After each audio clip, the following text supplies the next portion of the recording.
Man accused of taking 2 crore rupees dowry seeks income tax debt probe into wife's family. Delhi High Court rejects plea.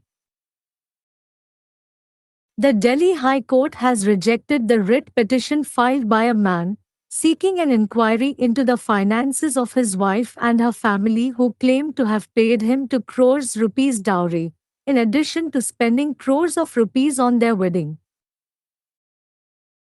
A division bench of Chief Justice Devendra Kumar Upadhyaya and Justice Tushar Rao Gedela observed that the complaint stemmed from a matrimonial feud and the man was unable to indicate the provision under which such a complaint was made to the Income Tax Department.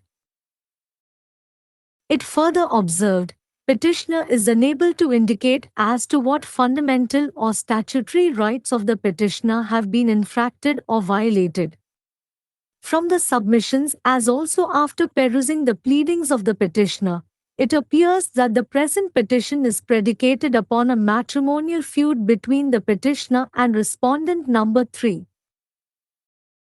It was a case of the petitioner that in 2022, he married respondent number 3 in a simple ceremony in Delhi.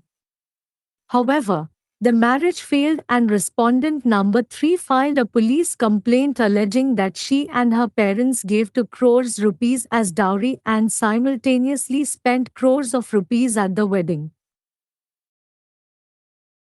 The petitioner submitted that under Section 296 cent of the Income Tax Act, 1961, cash transactions exceeding Rs to 00,000 are prohibited.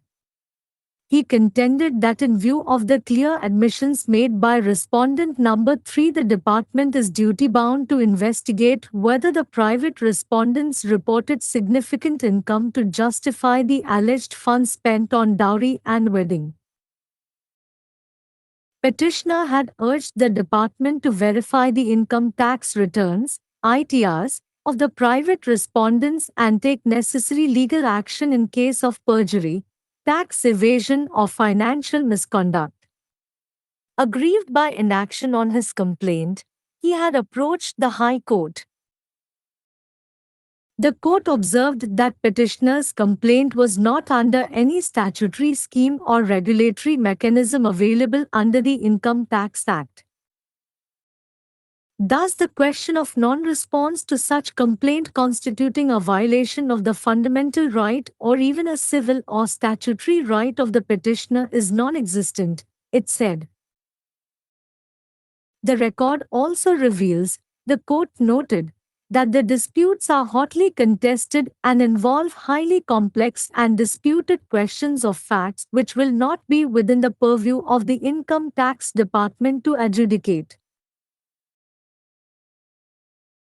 Similarly, such disputed questions of facts also cannot be adjudicated under Article 226 of the Constitution of India, the court added and dismissed the petition.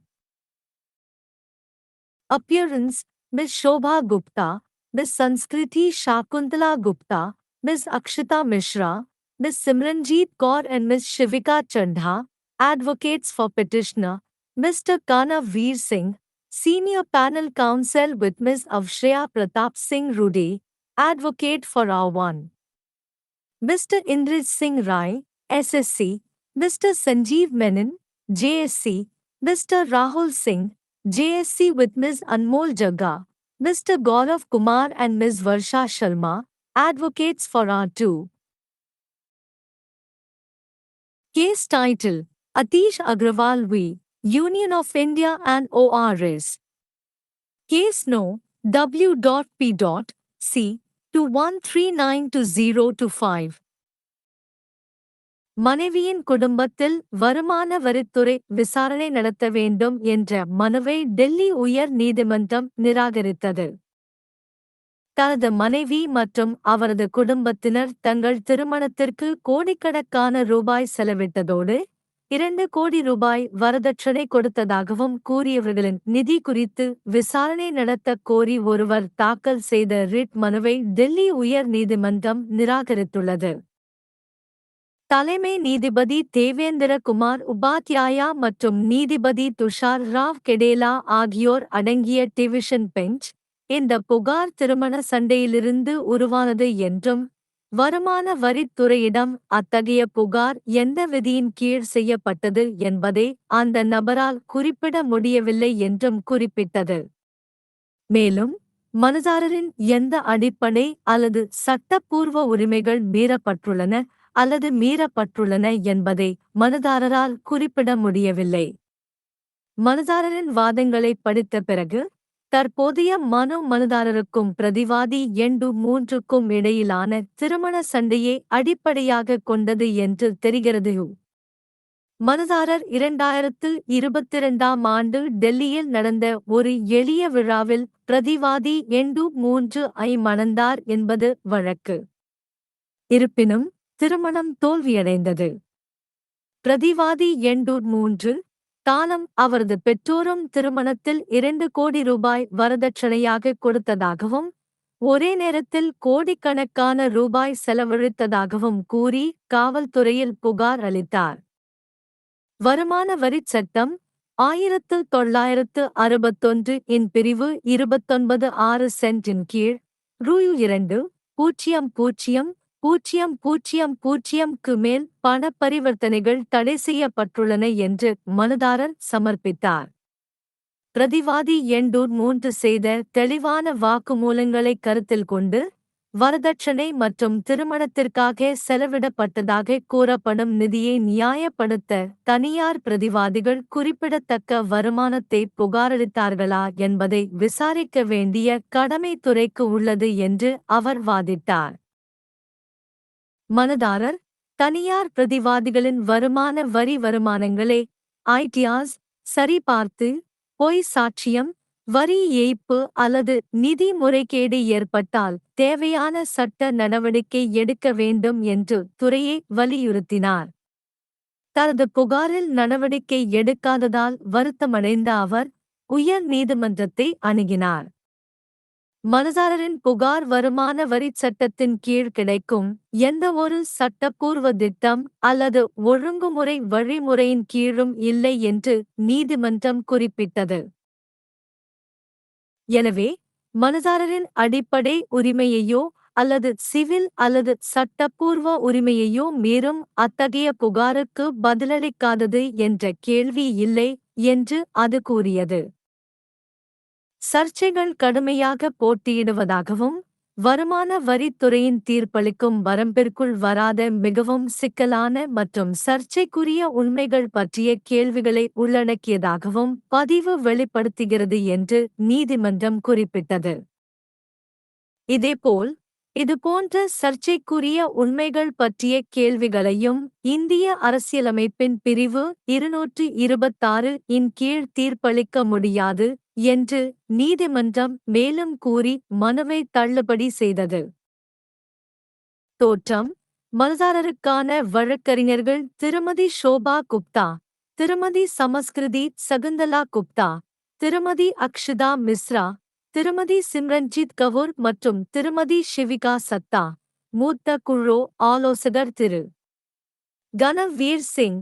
6 வழக்கறிஞர் திருமதி அவஸ்ரயா பிரதாப் சிங் ரூடியுடன் திரு. இந்திரஜ் Singh Rai, SSC, திரு. Sanjeev Menon, JSC, திரு. ராகுல் Singh, JSC ஆகியோருடன் காண வழக்கறிஞர்களான திருமதி அன்மோல் ஜக்கா, திரு. கௌரவ்குமார் மற்றும் திருமதி வர்ஷா சர்மா ஆகியோர். வழக்கு தலைப்பு: அதீஸ் அகர்வால் எதிர். இந்திய ஒன்றியம் மற்றும் பிறர். வழக்கு எண் WPU-C 2139 இன் கீழ் 2025. 2 करोड़ रुपए दहेज लेने के आरोपी व्यक्ति ने आयकर विभाग से पत्नी के परिवार की जांच की मांग की। दिल्ली उच्च न्यायालय ने याचिका खारिज की। दिल्ली उच्च न्यायालय ने एक व्यक्ति द्वारा दायर रिट याचिका को खारिज कर दिया है, जिसमें उसकी पत्नी और उसके परिवार के वित्तीय मामलों की जांच की मांग की गई थी। जिन्होंने दावा किया था कि उन्हें 2 करोड़ रुपए दहेज दिए गए थे। साथ ही उनकी शादी पर करोड़ों रुपए खर्च किए गए थे। मुख्य न्यायाधीश देवेंद्र कुमार उपाध्याय और न्यायमूर्ति तुषार राव गेडेला की खंडपीठ ने पाया कि शिकायत वैवाहिक झगड़े से उपजी है और व्यक्ति यह बताने में असमर्थ है कि किस प्रावधान के तहत आयकर विभाग को ऐसी शिकायत की गई थी। इसने आगे कहा, याचिकाकर्ता यह बताने में असमर्थ है कि याचिकाकर्ता के कौन से मौलिक या वैधानिक अधिकारों का उल्लंघन किया गया है। प्रस्तुतियों और याचिकाकर्ता की दलीलों को देखने के बाद ऐसा प्रतीत होता है कि वर्तमान याचिका याचिकाकर्ता और प्रतिवादी संख्या 3 के बीच वैवाहिक झगड़े पर आधारित है।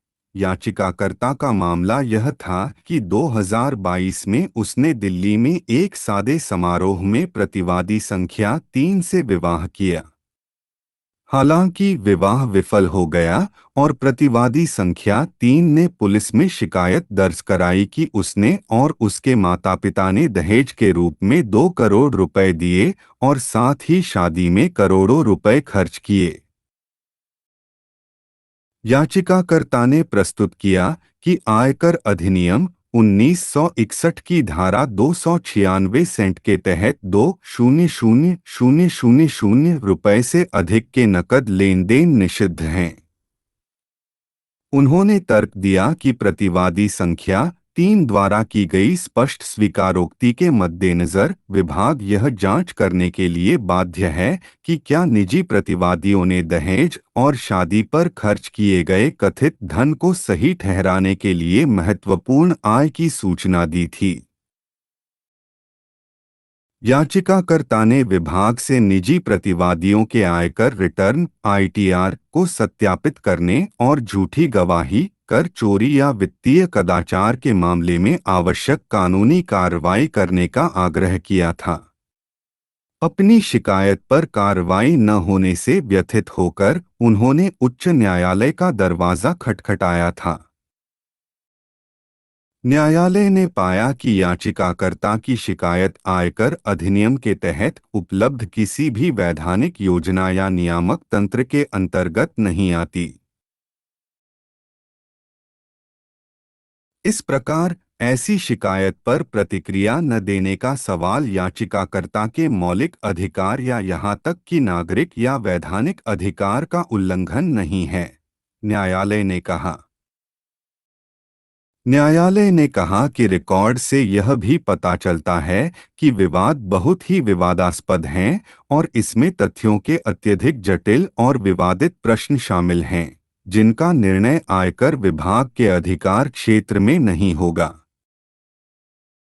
न्यायालय ने कहा, इसी तरह तथ्यों के ऐसे विवादित प्रश्नों का निर्णय भी भारत के संविधान के अनुच्छेद 226 के तहत नहीं किया जा सकता है और याचिका को खारिज कर दिया। उपस्थिति सुश्री शोभा गुप्ता, सुश्री संस्कृति शकुंतला गुप्ता, सुश्री अक्षिता मिश्रा, सुश्री सिमरनजीत कौर और सुश्री शिविका चड्ढा। याचिकाकर्ता के वकील श्री कनववीर सिंह, वरिष्ठ पैनल वकील सुश्री अवश्रेया प्रताप सिंह रूडी R1 के लिए अधिवक्ता श्री इंद्रुज सिंह राय SSC, Shri Sanjeev Menon JSC, Shri Rahul Singh JSC, सुश्री अनमोल जग्गा, श्री गौरव कुमार और सुश्री वर्षा शर्मा R2 के लिए अधिवक्ता। केस का शीर्षक अतीश अग्रवाल बनाम भारत संघ और अन्य। केस संख्या W.PC 2139/2025।